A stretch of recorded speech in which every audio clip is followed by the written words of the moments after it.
Hello. During this presentation, Jod, Abraham, Andrew, and I will be addressing the lack of job opportunities biomedical engineering students face. For this presentation, we will begin by going over each team member and their responsibilities for the project.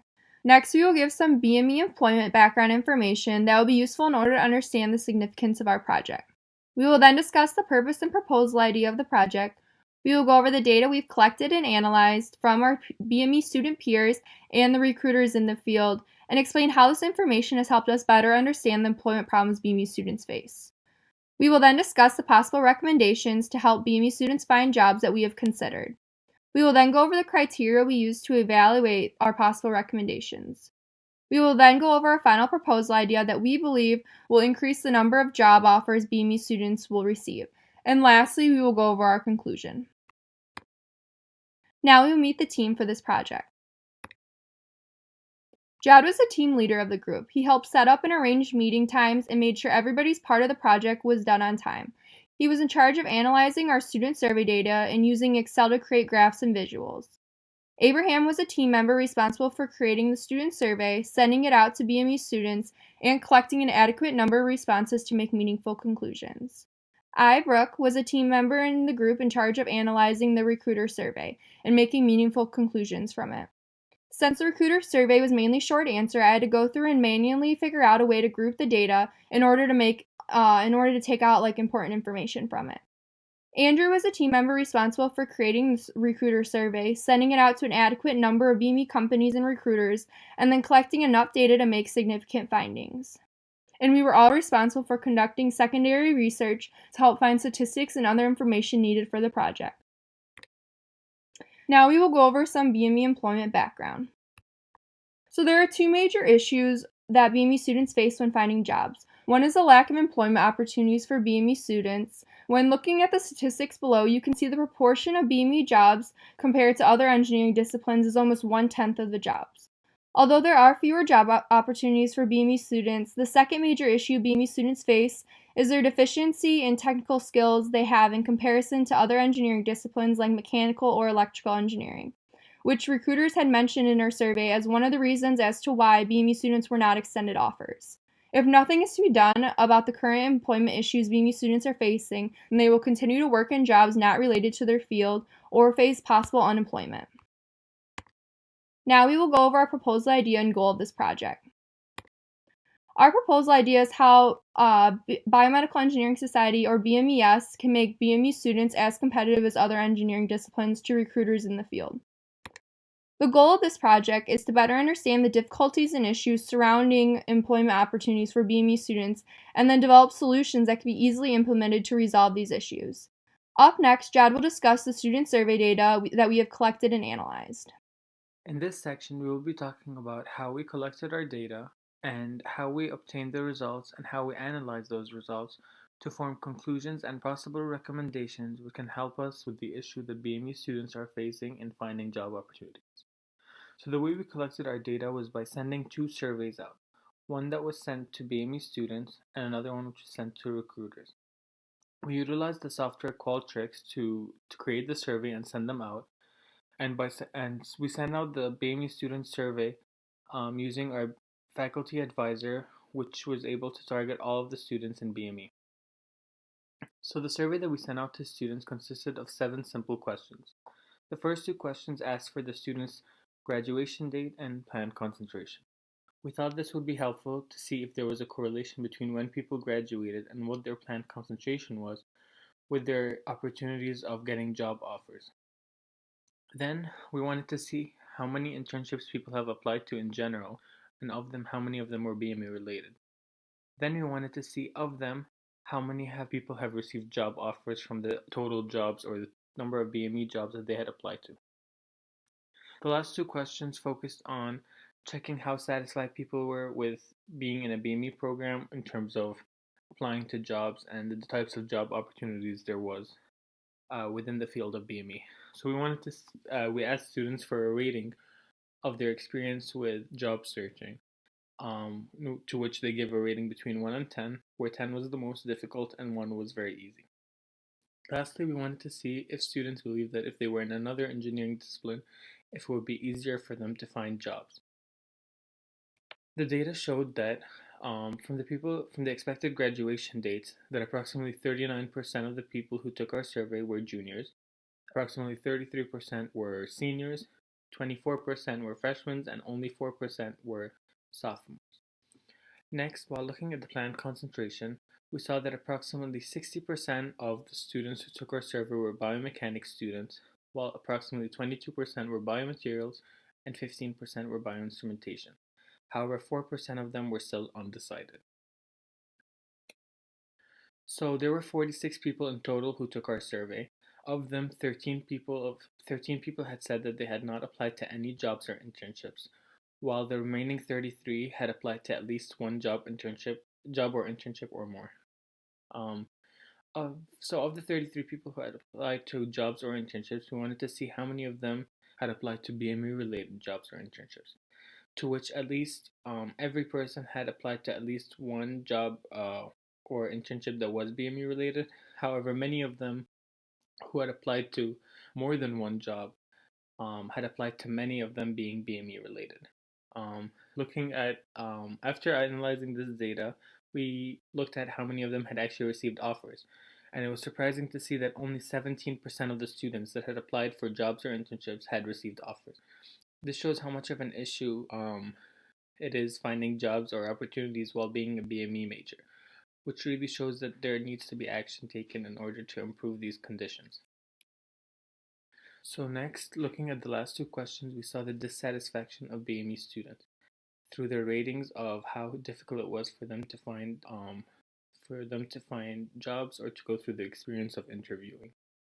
We found that the mean of the question, which asked them to rate their experience, was 8.1, which tilted towards the difficult side, which shows that people really are struggling in finding jobs or going through the experience of finding a job opportunity in a BME related field.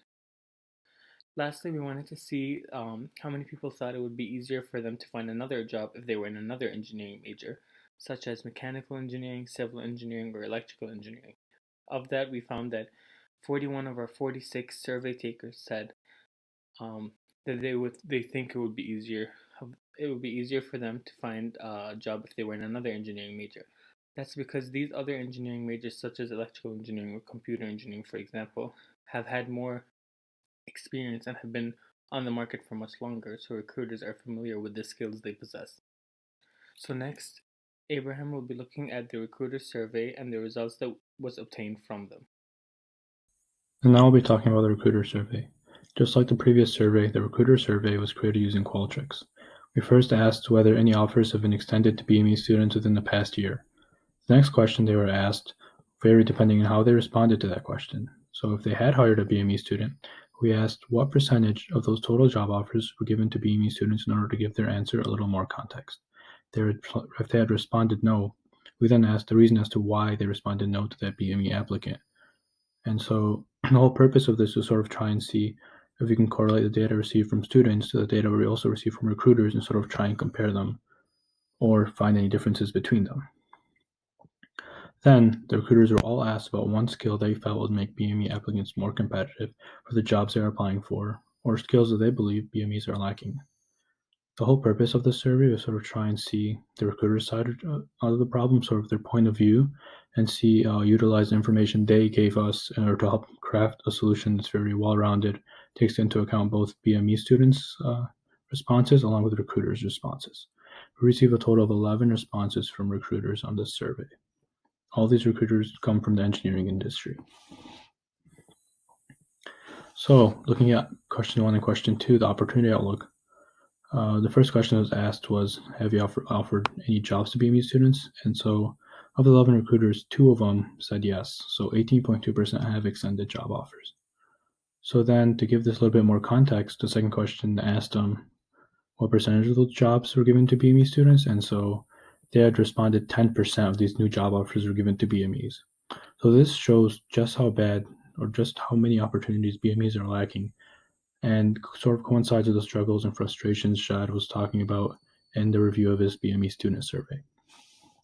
Moving on to questions 3 and 4, I want to ask for the reason for denial, why they felt that BME students weren't good enough for the job. We want recruiters to give us more insight on their thoughts with regards to BME applicants. So we want to know specific skills they felt BMEs were lacking or not as good in as other applicants. And so look at things that can make them more competitive. So when looking at reasons they were denied, we noticed that nearly half of the recruiters said their CAD skills were the main reason they were denied. So 44% of them believed that they could improve in CAD skills, which stands for computer aided design. They specifically mentioned certain types of software such as SolidWorks and ANSYS. And a smaller yet still significant number of recruiters said BME lacked programming skills, and they were referring to Java and C++.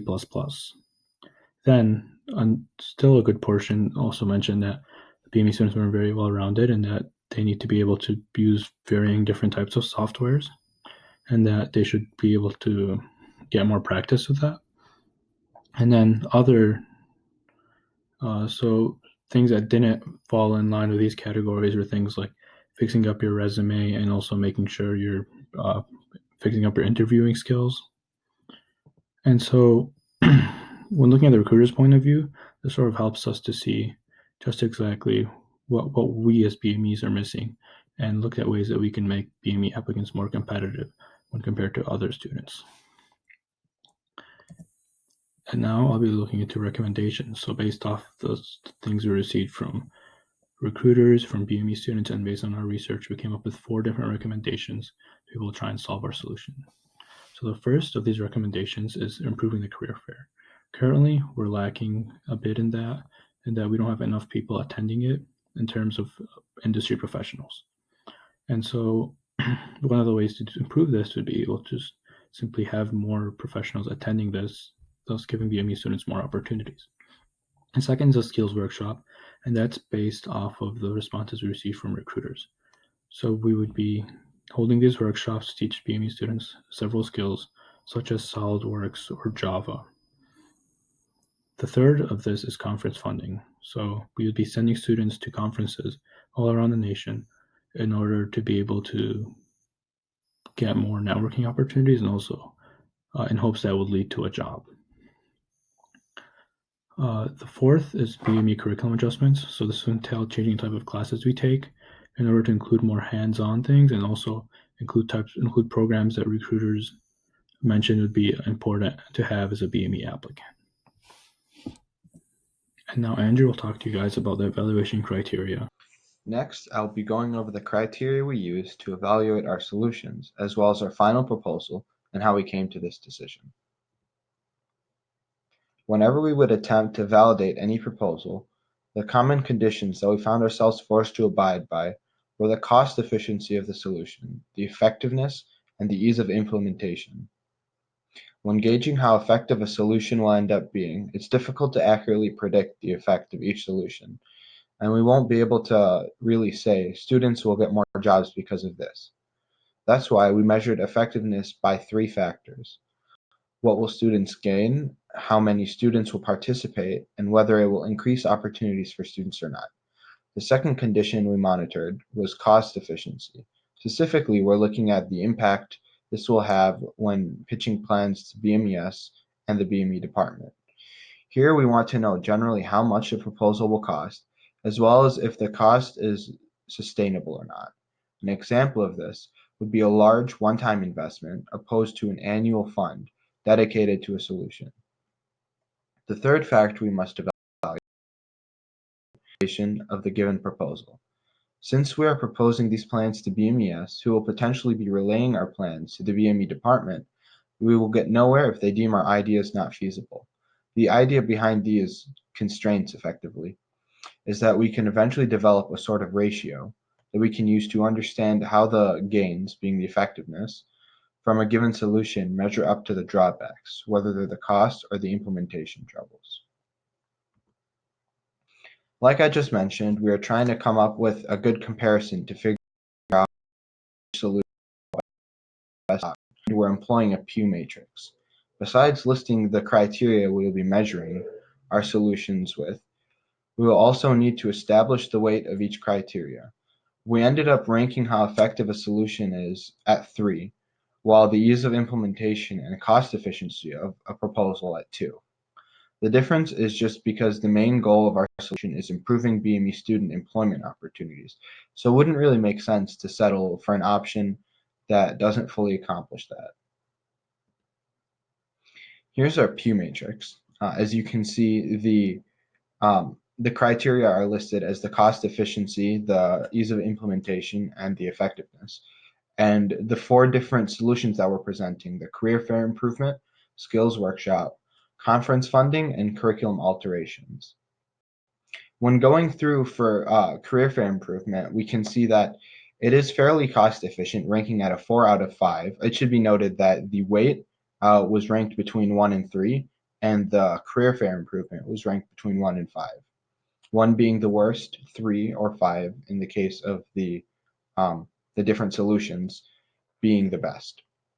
So for career fair improvement, we ranked it at 4 because it is fairly cost efficient. There aren't many big costs involved in improving the career fair, but the ease of implementation was ranked at a 2, since we've attempted to try and bring back employers and bring back like more industrial people from industry work jobs to the career fair, but it hasn't been successful in previous years. And effectiveness is ranked at a 1 for the same reason. For skills workshop, the overall score for cost efficiency was ranked at 5, which was so far by far the highest, because the only real price that we need for a skills workshop is just buying food for students who attend. Ease of implementation is also 5 because the BMES were organizing it, and then just get professionals from either industry, alumni, or workers from the department of like the BME department to hold the classes. And the effectiveness is a 3 because while we are providing students the skills that are important and that recruiters look for, it's not as important as and not as impactful as say networking, because most jobs nowadays are achieved through networking. For conference funding, this was by far the least cost efficient at 1. So this past year, to send a handful of students, 7 students, to a conference in Philadelphia, the BME department had $8,000, which was completely used up. And each cohort is between 25 and 30 students. So it's borderline not like doable. Is 3 because regardless of how inefficient it is cost-wise, it's simple to implement, where we would just have BMES organize and order the tickets and have the students be sent out for a couple days.